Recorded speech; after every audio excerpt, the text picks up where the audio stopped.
안녕하세요. 반갑습니다. 지금부터 강의를 시작하겠습니다. 오늘은 중지공개 세 번째입니다. 중지공개 세 번째 시간입니다. 우리가 지난 시간에는 무엇을 배웠죠? 지난 시간에는 중지공개 효사 중에서 초육, 육이, 육삼을 배웠습니다. 오늘은 육사, 육오, 상육 이 세 효를 상육하고 용육 네 효를 배우는 시간입니다. 육사는 관랑무구무예입니다. 관랑무구무예. 관랑무구무예는 주머니를 묶으니 허물도 없고 맹해도 없답니다. 관랑.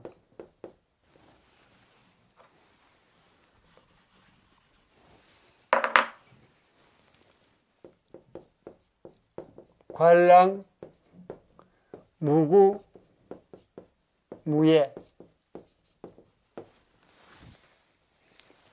관랑 무구 무예입니다. 주둥이를 묶으니 허물구자예요. 허물도 없고 맹해할 때 예자입니다. 맹해도 없다라는 뜻입니다. 무엇을 얘기할까요? 여기서 주머니를 묶으니 허물도 없고 맹해도 없다. 여기서 관랑의 관자는 묶다라는 뜻입니다. 묶다. 묶는다는 얘기죠. 그리고 이 낭자는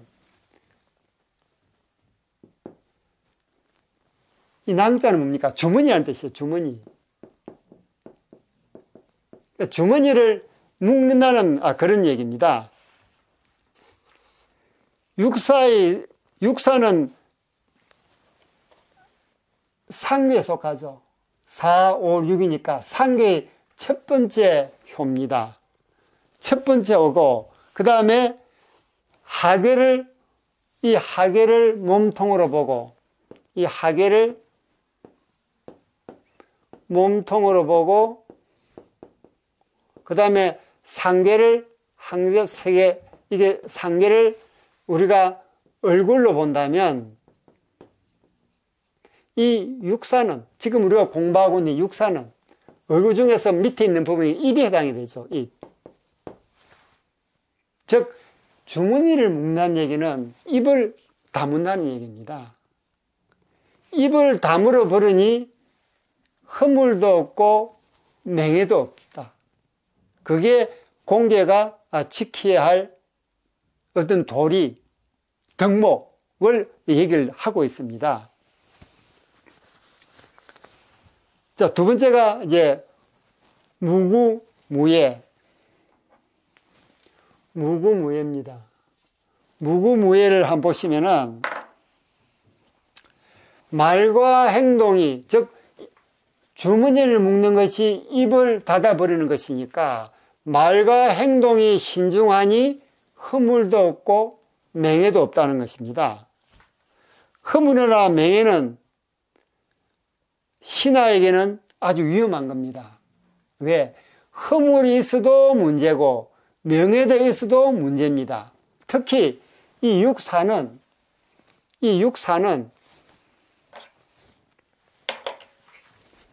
상계에 있는 오효가 군주의 자리가 아니겠습니까? 그리고 육사는 군주 바로 밑에 있는 대신의 자리입니다. 혹은 제후의 자리입니다. 쉽게 말하면 2인자의 자리죠.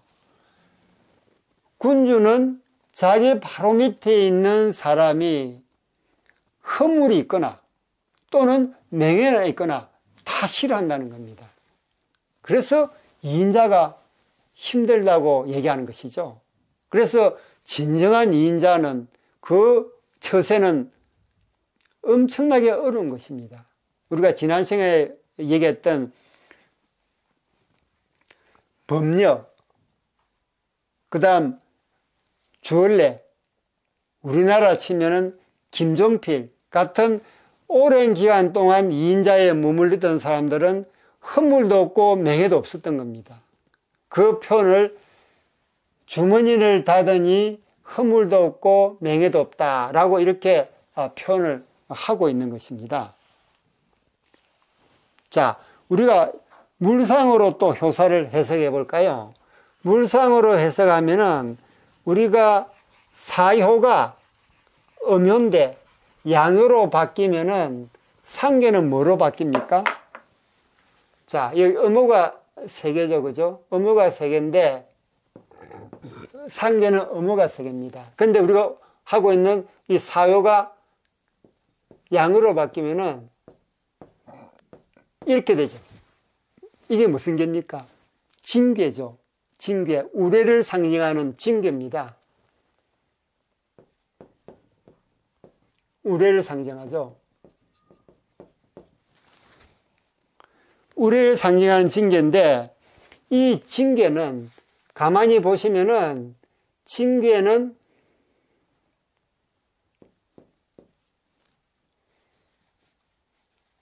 공계와 근괴가 서로 합쳐져 있는 겁니다. 자, 이 보시면은 음효가 2개죠. 이 음효, 즉 양효, 근괴의 양효 하나가 공계의 밑으로 들어간 거죠. 그래서 이게 징계로 바뀐 겁니다. 그래서 이 징계는 공계와 근괴가 합쳐져서 나왔는데 이 공계에는 배라는 데죠. 배. 타는 배가 아니고요. 우리가 천을 말하죠. 배. 우리가 삼배, 옷감할 때 그 배를 얘기합니다. 배를 상징하고 이 배를 상징하는 공계의 첫 효가 진이기 때문에 배의 입구, 그 삼배의 입구 또는 천의 입구, 이거 바로 주머니입니다. 주머니, 그죠? 주머니거든요. 이 주머니가 바로 이게 낭이자, 관랑할 때 이 주머니 낭자거든요. 그래서 이 징계에 주머니란 지금 효사가 나오는 것입니다. 그 다음에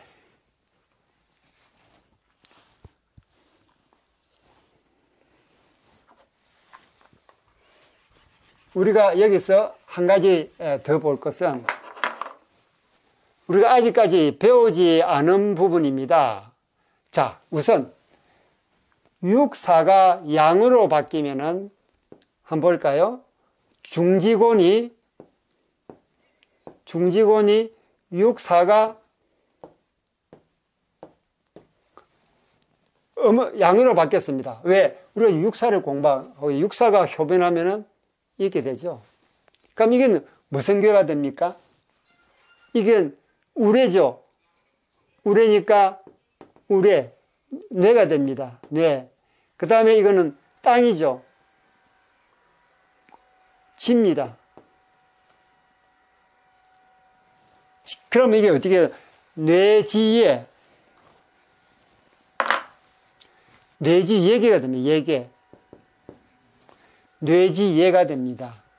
자, 근데 여기서 한 걸음 더 들어갔어. 여기서 이제 호괴가 납니다. 호괴.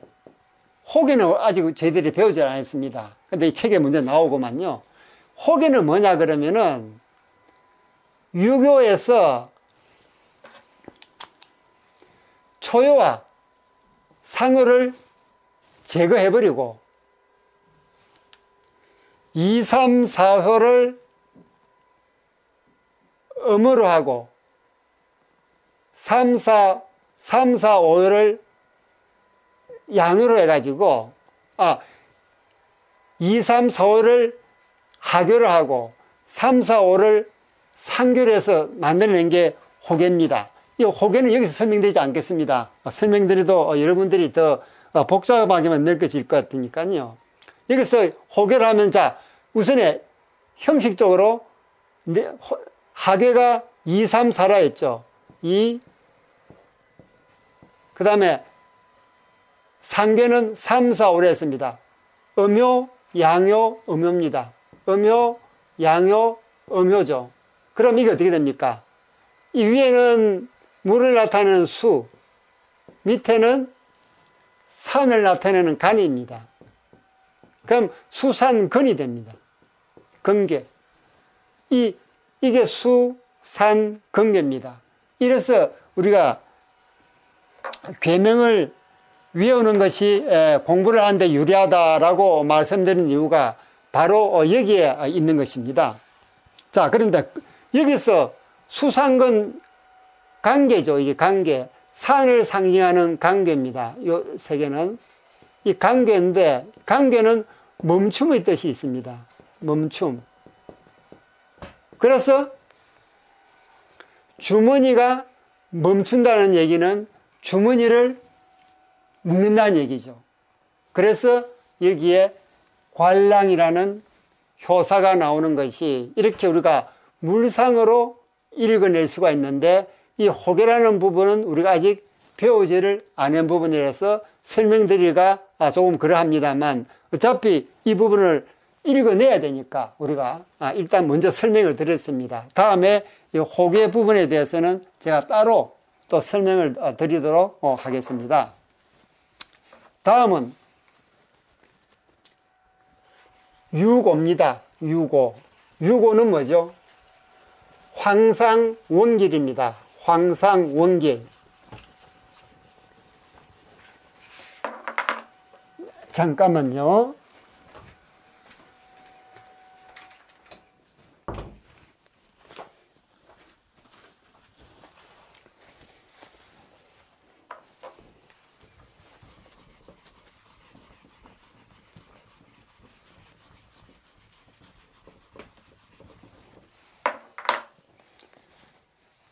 자, 우리 육사에서도 우리가 중지공계가 지켜야 할 덕목이 나오죠. 주머니를 묶는 얘기는 제가 뭐라 그랬죠?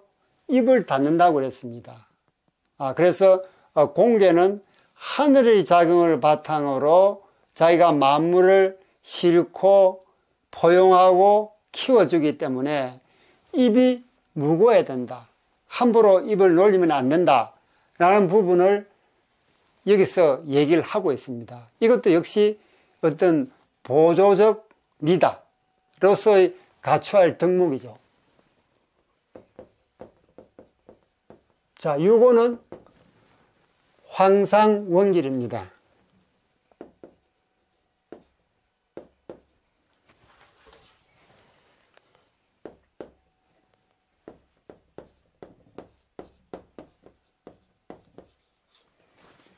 황상원길.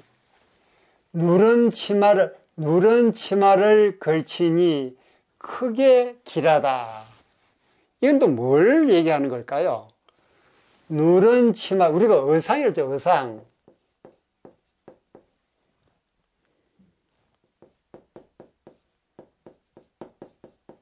이게 의상입니다. 이 의상은, 이 어는 위에 저고리입니다. 저고리.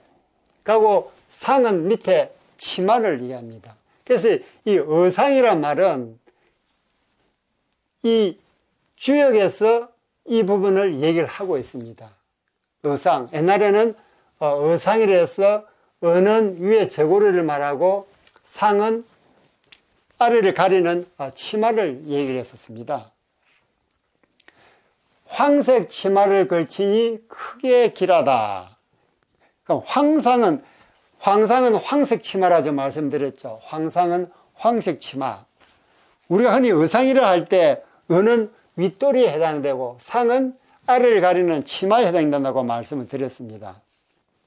또 황색은, 이 황은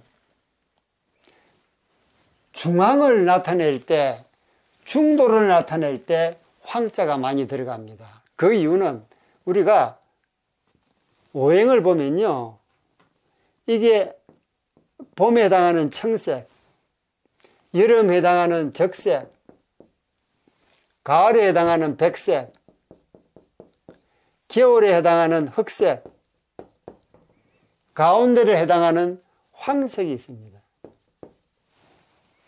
이게 봄, 여름, 가을,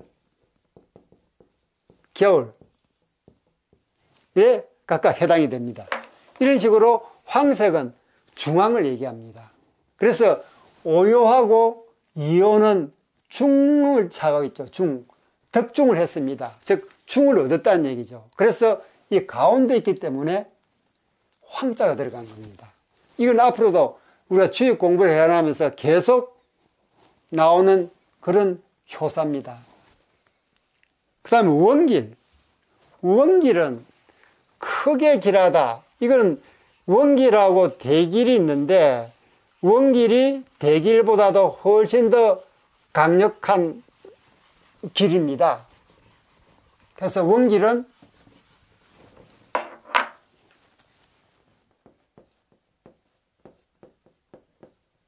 대길보다도 더 크게 길하다고 얘기를 하고 있습니다. 문덕은, 즉 덕은 자신을 낮추는 부드러운 덕이지만 아무리 자신을 낮춘다 해도 이 유고자리는 군주자리입니다. 군주자리이기 때문에 자신을 아무리 낮춰도 군주는 군주입니다.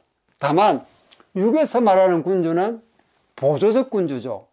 주군주는 중천근계의 구호가 주군주고 보조적 군주입니다. 어쨌든 군주입니다.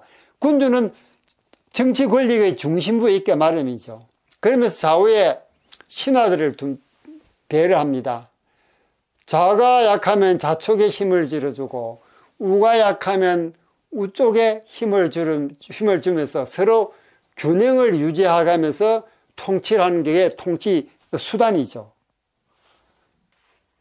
그래서 누런 치마를 입고 하는 것이 크게 길하다는 것은 중앙에 있는 황색, 즉 중용을 유지하면서 균형을 유지하면서 통치를 해나가야 된다. 그래서 이러한 고차원적인 통치를 하기 때문에 왜 고차원 통치를 하냐?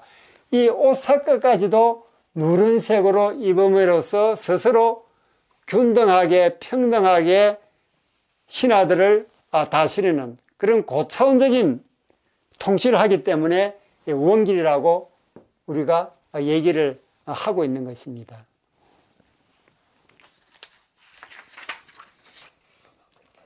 자, 물상으로 한번 볼까요?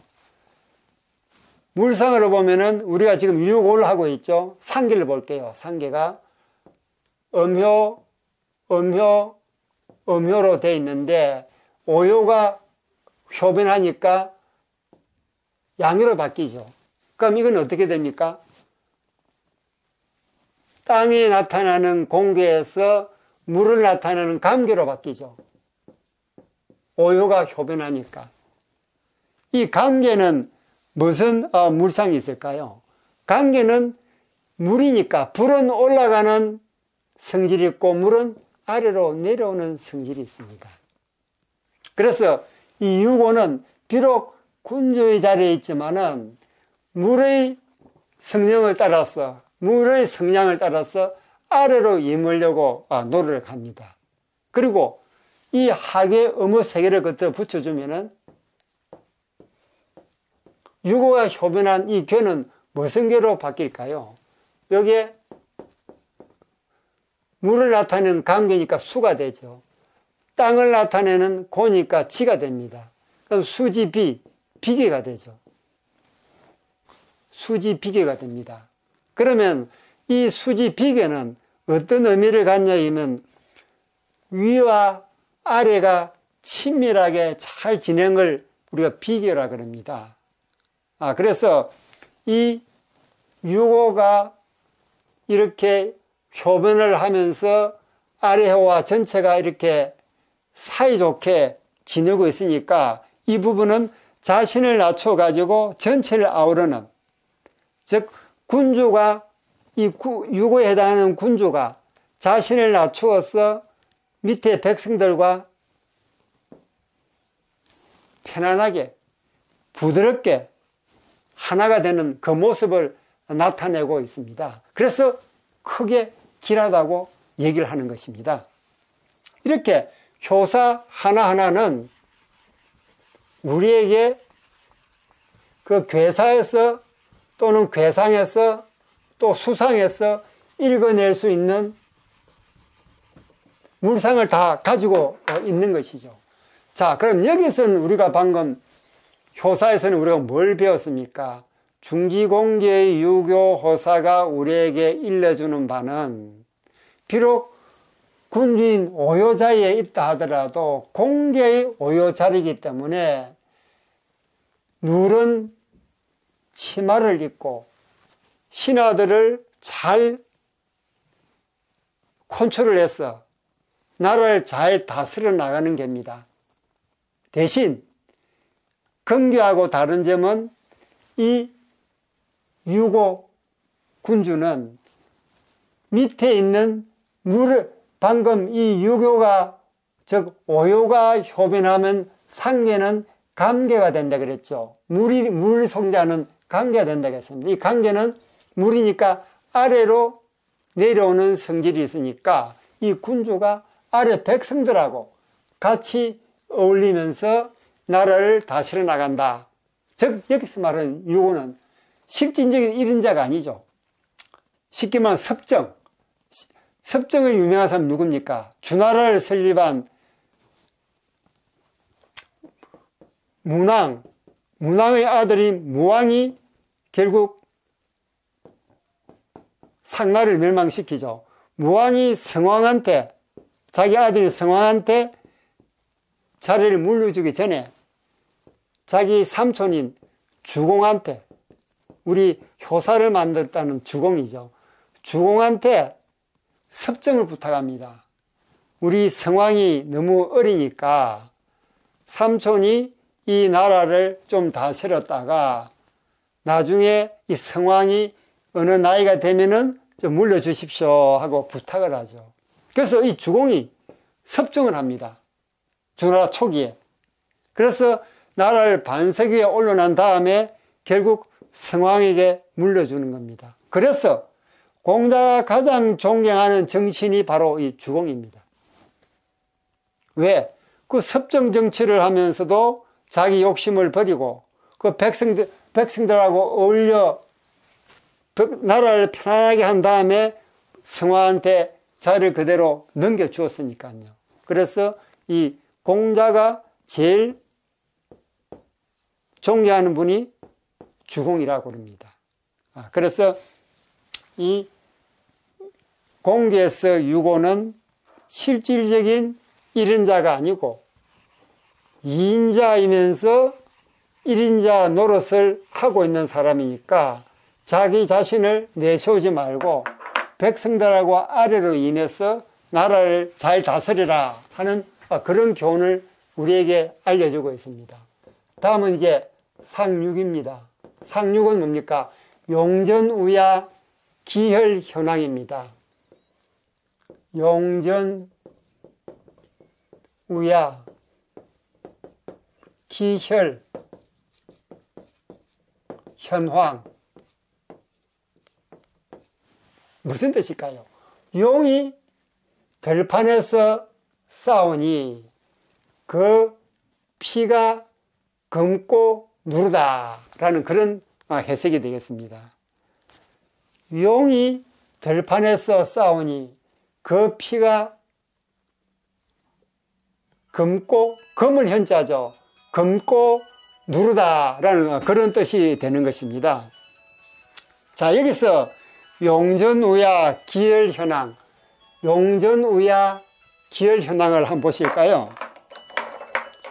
용전우야 기혈현황을 보시면은 상육은 이 상육이죠. 상육은 공계의 마지막 효가 됩니다. 공계의 6호는 모두 음묘인데 음이 크게 달하면 뭐가 된다 그랬죠? 우리가 물극필반이라고 했죠. 물극필반. 뭐든지 크게 달하면은 반드시 바뀌게 되어 있습니다. 그걸 우리는 물극필반이라 그럽니다. 자, 이 물극필반. 여섯 호에서 맨 위쪽으로 올라갔으니까 이제 물급필반이 되는 거죠. 그래서 공개 여섯 호는 모두 음인데 음이 극에 달하면 양이 생기니 용이 출현합니다. 용이. 다 음인데 이게 마지막 극에 달하니까 용이 갑자기 나타나죠. 용은 근의 성질을 가지고 있지 않습니까? 그러면 용은 누구와 싸웁니까? 결국 용은 유고, 이 군주와 싸웁니다. 근데 싸워서 이깁니까? 이길 수가 없죠. 왜냐하면 이 상륙은 자리는 맨 윗자리긴 하지만 벌써 중도를 지나쳤습니다. 우리가 우리 중천경계 상구, 즉 마지막 후에서도 항용류에 너무 높이 오른 용인이 후회가 있다라고 얘기했지 않습니까? 마찬가지로 이 6호 자리를 벗어나 버리면은 맨 끝에 있는 상유는 힘이 없습니다. 거기 감히 이 6호하고 싸움을 벌이니 이길 수가 없죠. 이길 수가 없으니 그 싸움에서 일어난 그 피가 검고 누르다라는 그런 표현이 여기에 나오는 것입니다. 자, 근데 이게 보시면은 이 상륙이 나오는 용이란 작자가 처음에는 그런 마음이 없었습니다. 결국은 이 용은 6호 자리를 거쳐서 상륙으로 올라간 것이니까요. 결국은 6호 있을 때는 노란 치마를 걸치고 정치를 잘 이끌어가서 크게 길했습니다. 그런데 상륙이 딱 지나되다 보니까 이 양이 하나도 없거든요. 그럼 내가 가장 높은 자리에 있는 거 아닌가 하고 이제 착각을 또 하게 됩니다. 그래서 싸움을 벌입니다. 이 6호한테. 이길 수가 없죠. 벌써 자연의 섭리는 이 6호 군주의 자리를 지나쳐 버리면은, 일정한 자리를 넘어서 버리면은 힘이 없어지는 겁니다. 아까 말씀드릴 때 제가 뭐라고 말씀했죠? 천덕은 불가위수라. 즉 하늘의 덕은 어떤 자리, 우두머리 자리, 제일 앞서는 자리를 하지 마라 그럽니다. 왜? 바로 변해버리니까요. 그래서 이런 얘기가 여기에서 나오는 겁니다. 자, 그럼 여기서 우리가 왜 그 피가 검고 누른지 하는 부분을 한번 볼까요? 그걸 보기 전에 이걸 먼저 보십시다. 우리가 설문해자. 설문해자라면 무슨 책이냐면요, 중국의 한자를 풀어서 해석을 해둔 그런 책입니다. 설문해자. 글자를 해체해가지고 문제를 설명한다는 얘기죠. 거기에 보면 현자는 뭐라고 설명하고 있냐 그러면요, 검고 누르다. 즉 검은색을 띠면서 또는 그 다음에 붉은색도 같이 섞여 있는 것을 현자로 했습니다. 즉 이 검은색 플러스 붉은색은 이건 하늘을 가리킵니다. 하늘은 봄바탕은 검습니다. 근데 태양이 비추면은 그게 태양의 빛을 받아서 붉은색이 나오죠. 그래서 이 하늘이 색입니다. 그 다음에 황은 무슨 색이라 그랬죠? 황은 누른색이면서 누른색은 땅을 상징합니다. 즉 상륙에 해당하는 용은 하늘에 있지 않습니까? 하늘에 있는 용이 땅에 있는 군주와 싸우니 그 피가 검고 누르다 하는 부분이 바로 여기서 설명이 되는 것입니다. 자, 그럼 상륙, 용전우야, 기혈현황을 이제 물상으로 한번 접근해 볼까요? 물상으로 접근하면은 우리가 상계는 음요 세 개로 되어 있습니다. 음요 세 개. 근데 이 상육이 효변, 즉 효가 변하면 어떻게 되죠? 음요는 그대로 밑에 두 개 있고 양요로 바뀌죠. 이거는 땅을 상징하는 곤입니다. 공계죠. 땅을 상징합니다. 그 다음 이번은 산을 상징하는 간계로 바뀌었습니다. 산을 상징하죠. 자, 산을 상징하는 간괴는 물상이 어떤 게 있을까요? 보면 종묘, 사당, 무덤, 이런 식으로 물상이 나옵니다. 그럼 이 상계가 육효가 효변, 상효가 효변하니까 곤에서 간으로 바뀌면서 종묘, 사당, 무덤이 나옵니다. 자, 그러면은 이 용전, 우야, 기열, 현황이란 이게 자기가 자신이 용이 되고 싶어서 유고 군주와 다투는 거죠. 그런데 이 전쟁은 필패할 수밖에 없습니다. 왜? 벌써 상륙은 유고 군주 자리를 지나서 맨 끝에 올라가 버립니다. 그러니까 자기가 맨 위에 올라가서 밑에 보니까 양요가 하나도 없거든요. 다 음요죠. 그러니까 자기가 용이 되고 싶은 마음이 은근히 생기는 겁니다. 그래서 이 유고 군주하고 이 들판에서 한판 붙으려고 하는 거죠. 그런데 필패하는 겁니다. 그래서 여기에 나오는 물상에서도 새로운 종묘를 세우려 하다가 오히려 자신이 무덤으로 들어가는 그런 우를 범하지 말아라 하는 그런 뜻을 이 물상이 우리에게 알려주고 있는 것입니다. 그래서 우리 주역에서는 여한 경우에도 맨 위에 맨 우두머리에 서는 것을 좋아하지 않습니다. 왜? 물극필반, 물극필반. 모든 사물은 거기에 이르면은 반드시 반전을 한다는 겁니다.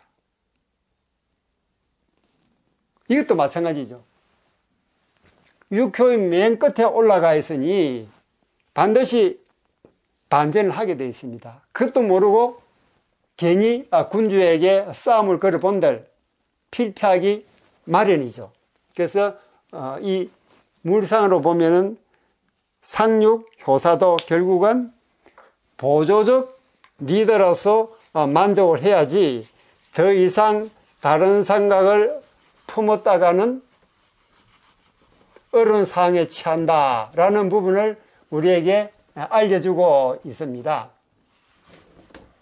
자, 이제 용육. 금계에는 용구가 있으면은 공계는 용육이 있습니다. 용육. 용육. 용육 이영정이죠. 이영정입니다. 영원히 고dom을 지키면 이롭다라고 되어 있습니다. 영원히 고dom을 지키면 이롭다. 우리가 용육은 뭘 의미한다 그랬죠? 우리가 건계 같은 경우에는 건계에서는 용구가 나왔습니다. 이 용구는 구가 우리 양회를 상징하는 수라 그랬죠? 그 다음에 공계는 용육이 나옵니다. 용육. 용육은 음어를 상징하는 거죠. 이 전부 음어지 않습니까? 그럼 건계는 모두 양요였죠. 그래서 용구는 양요 6개를 통틀어서 말하면 이런 뜻이라 했습니다. 마찬가지로 공계도 음어 6개를 통틀어서 말하면 이라는 게 이 내용입니다. 즉 중지공계 전체를 통틀어서 한마디로 딱 얘기하는 겁니다. 영원히 고됨을 지키면 이롭다. 그게 이 용육이 우리에게 알려주는 하나의 교훈입니다. 결국 공계는 보조적 리다. 또 이인자도 결국은 넓은 의미 신하거든요. 신하로서의 책무를 제대로 이행해야 딴 생각하지 말고 이렇게 지금 우리들에게 알려주고 있는 것입니다. 다음 근계와 공계의 괴사를 보면은 둘 다 원형 리정입니다. 크고 형통하고 이롭고 곧다릅니다. 근계도 괴사도 원형 리정,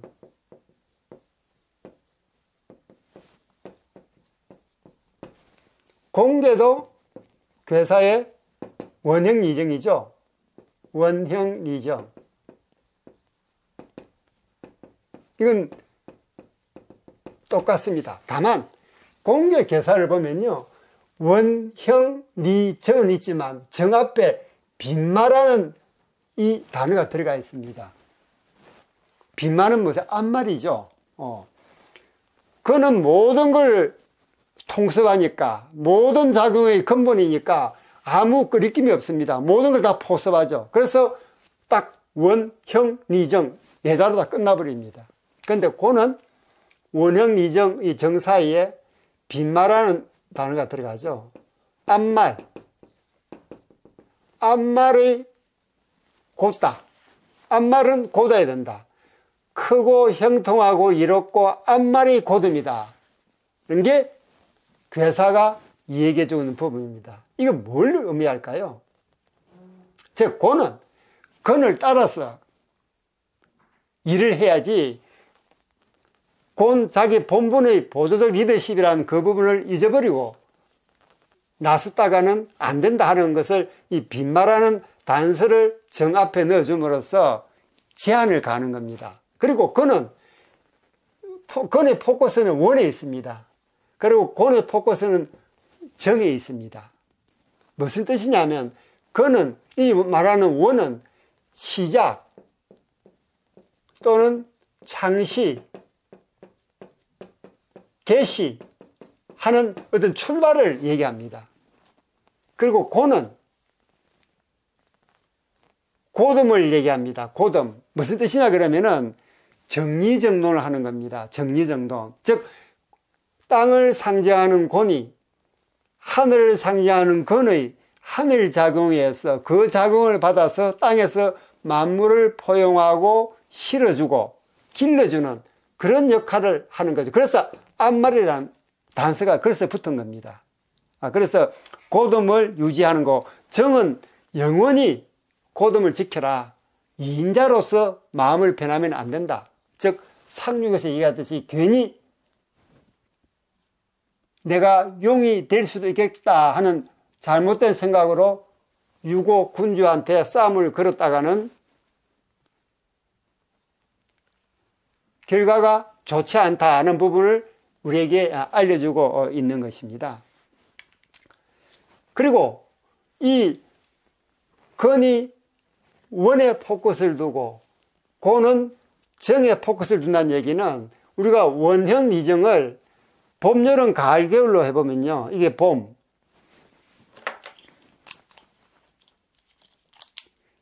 여기가 봄, 여기가 여름, 이 가을, 여기가 겨울입니다. 그러면 이 원은 봄에 해당이 됩니다. 그리고 이 정은 겨울에 해당이 됩니다. 그래서 봄에는 모든 게 싹 트고 꽃피고 활동을 시작하죠. 그래서 이 개시, 창시, 시작이라는 부분이 이 봄에 나오는 겁니다. 그리고 고듬을 지키는 것은 이게 겨울에 해당되는 곤의 특징이다 라는 부분을 교재에서는 우리에게 알려주고 있습니다. 자, 통틀어서 얘기하면은 결국 고는 포용성, 그러니까 유순함, 보조적 리더십을 상징하고 있는데 그 부분을 벗어나면, 즉 고듬을 지키지 않은, 발음을 지키지 않으면 결국 좋지 않은 결과를 받게 된다 하는 부분을 우리에게 알려주고 있습니다. 오늘 강의는 여기까지입니다. 다음 강의는 우리 교재 185페이지에 있죠. 수레중계입니다. 수레중계. 이제 부목에 해당되는 근곤을 지나서 세 번째 괴인 수레중계 들어갑니다. 수레중계. 교재 185페이지에 나와 있습니다. 그리고 이제는 가을이 깊어갑니다. 그리고 아침 저녁으로 쌀쌀한 날씨가 우리의 옷깃을 여미게 하죠. 온도차가 심합니다. 감기에 조심하시고 오늘도 건강하고 행복하세요. 여러분의 어떤 포용성, 유순함 또는 보조 리더십, 공개의 상징성, 그 부분을 여러분의 얘기도 댓글로 공유를 해주시면 우리 다 같이 주역의 더 깊은 뜻을 함께 배워오는 기회가 되겠습니다. 여러분의 좋아요, 구독, 댓글은 제게 큰 힘이 됩니다. 저는 다음 시간에 더 좋은 영상으로 여러분을 찾아뵙도록 하겠습니다. 안녕!